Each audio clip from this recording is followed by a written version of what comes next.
ఇంకొక చిన్న ముచ్చట చెప్పేదా. అసలు నాకైతే నవ్వు ఆగలేదు. నన్ను చూసి విజిలేస్తుందట. ఏంటితో తెలుసా? కుక్కరు. కిచెన్లో నేను పోయినప్పుడే విజిలేస్తుందట. మా ఆయన పోయినప్పుడు వేయట్లేదట. అయితే ఆయన పప్పు పెట్టినప్పుడు వెళ్ళిండు. నేనేమో పప్పు ఉడికే టైంకి వెళ్ళాను కాబట్టి అది నన్ను చూసి విజిలేస్తుందని దీనికి బాగా పోగారని అంటాడు. నన్ను కాదు, కుక్కర్ని. ఇప్పుడు తప్పు నాదా? ఇట్లా తయారైంది హస్బెండ్లతో, ఇంత ప్రాబ్లమా? అందుకని నేను చెప్పేది, పెళ్లి చేసుకో. నన్ను చూసి విజిల్ వేయకూడదట.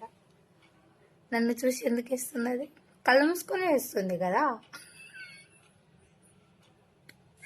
కర్మరా బాబు, అది కుక్కరు.